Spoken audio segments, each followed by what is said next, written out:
तो wrestling media family, आज raw after WrestleMania में जो न्यू अनडिस्प्यूटेड चैंपियन है यानी 17 time world champion John Cena, उन्हें उनके नेक्स्ट अपोनेंट अनडिस्प्यूटेड चैंपियनशिप के लिए मिल चुके हैं। और ये सीना कैसे अपोनेंट है जिससे सीना का बहुत पुराना रिलेशन रह चुका है और इन दोनों की rivalry one of the best rivalry है। और ये अपोनेंट और कोई नहीं बल्कि तीन जो सबसे डेंजरस वर्ड है WWE में वही है, यानी कि RKO। और रैंडी ऑर्टन ने सीना को चैलेंज भी किया है RKO ही लगाकर। तो जॉन सीना के रॉ आफ्टर रेसलमेनिया के सेगमेंट पे क्या क्या हुआ, इसके बारे में आज की इस वीडियो में हम लोग बात करेंगे। और Randy Orton versus John Cena में कब देखने मिल सकता है, तो इन सब की पूरी जानकारी के लिए वीडियो के आखिर तक बने रहिएगा। तो 17 टाइम वर्ल्ड चैंपियन और new undisputed champion John Cena आज रॉ आफ्टर रेसलमेनिया में सबसे पहले अपनी टाइटल जीत को सेलिब्रेट करने आए, या फिर आप ये बोल सकते हो कि जॉन सीना आज फैंस को फिर से एक तरह से सुनाने के लिए आए। और सीना ने अपना थीम सॉन्ग तो नहीं चेंज किया, लेकिन जिस तरह से उन्होंने रेसलमेनिया में एंट्री की थी, यानी बहुत ही सिंपल एंट्रेंस, और जो उनकी कलरफुल एंट्रेंस थी अब सिर्फ ब्लैक एंड व्हाइट एंट्रेंस बन चुकी है। तो लग तो ऐसा ही रहा है कि अब जॉन सीना का एंट्रेंस इसी टाइप का देखने मिलेगा और उनका कलरफुल एंट्रेंस तब तक देखने नहीं मिलेगा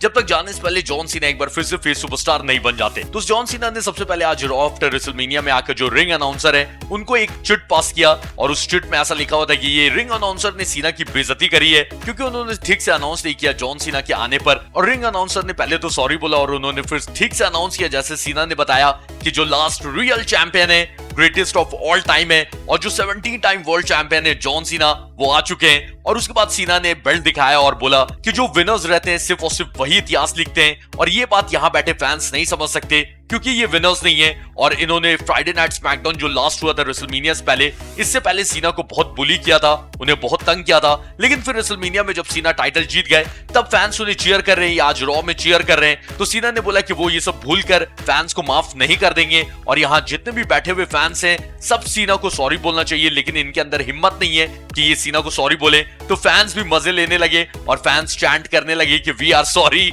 लेकिन सीना ने बोला कि तुम लोगों के सॉरी बोलने से मैं तुम्हें माफ नहीं कर दूंगा, क्योंकि तुम जिंदगी भर भी सॉरी बोलो तो उतना कम नहीं है, क्योंकि मेरे थ्रू आउट WWE के करियर में तुमने मुझे क्या कुछ नहीं बोल दिया है। और उसके बाद सीना बताने लगी कि मैंने तुम सबको बताया था कि मैं सिर्फ 36 डेट्स के लिए आया हूं और उसके बाद मैं हमेशा हमेशा के लिए WWE से चला जाऊंगा, और इस बार मैं अनडिस्प्यूटेड टाइटल अपने साथ लेकर जाने वाला हूं। और जब से मैं आया हूं उस टाइम से लेकर सिर्फ अब 27 डेट और बच गए, और ये 27 डेट का मतलब ये नहीं है कि मेरे 27 और मैच बच गए, नहीं, मुझे सिर्फ रॉ या स्मैकडाउन में आना है और सिर्फ आके तुम लोगों को रोस्ट करना है, तुम्हें कुछ कुछ बोलना है, और उसके बाद मैं चला जाऊंगा। यानी कि ये जो बेल्ट है जो कि ट्रिपल एच के पास रह चुका है, स्टोन कोल्ड के पास रह चुका है, और ये सेम टाइटल जब रोमन के पास था तो रोमन का इतना लंबा टाइटल रेन रहा, तो ये रियल टाइटल है और ये रियल असली चैंपियन के साथ, यानी मेरे साथ अब हमेशा हमेशा के लिए WWE से चला जाएगा। और मैं जानता हूं कि मेरी जाने के बाद कोई ना कोई नया चैंपियन बन जाएगा, लेकिन जो असली टाइटल है वो मैं लेकर जा रहा हूं हमेशा हमेशा के लिए WWE से। और तुम फैंस इतने बेवकूफ हो कि तुम्हें अगर कोई ये चीज से बचा सकता था तो वो कोडी रोड्स है,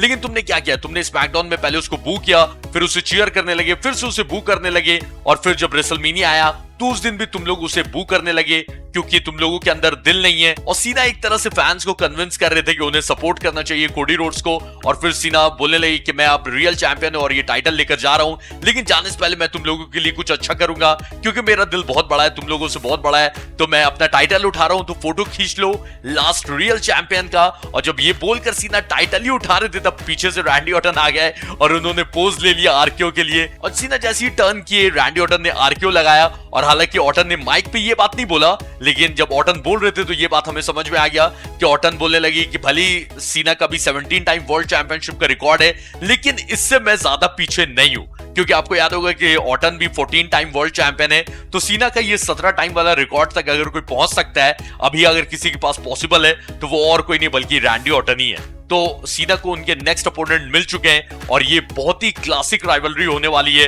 क्योंकि इन दोनों का मैच सीना के रिटायरमेंट से पहले तो होना ही था। तो Randy Orton versus John Cena हमें कब देखने मिल सकता है, तो WWE का जो नेक्स्ट PLE है वो है बैकलैश, जो कि 10 मई 2025 को देने वाला है। तो सीना वर्सेस ऑर्टन के मैच के लिए हो सकता है कि हमें ज्यादा वेट नहीं करना पड़े, और हालांकि अभी तक WWE ने कंफर्म नहीं किया है, लेकिन जो नेक्स्ट PLE है बैकलैश, इसमें most probably Cena versus Orton हमें देखने मिल सकता है। तो सीना और ऑर्टन का इतना बार मैच हो चुका है, लेकिन इस बार जब मैच होगा दोनों लेजेंड्स का, तो आप लोग किसे सपोर्ट करोगे कमेंट करके जरूर बताइएगा। और आज रॉ आफ्टर रेसलमेनिया में बेकी लिंच और लायरा, उनका वुमेन्स टैग टीम टाइटल जो उन्होंने रेसलमेनिया में जीता था, वो दोनों आज के रॉ में ये टाइटल हार गई लिव और रकील से, और इसके बाद बेकी लिंच हील टर्न हो गई और उन्होंने लायरा के ऊपर अटैक भी कर दिया है। तो चलिए मैं मिलता हूं आपसे नेक्स्ट वीडियो में, जानने से पहले मेरे भाई वीडियो को लाइक करिएगा, नए हो तो सब्सक्राइब करिएगा। Bye bye.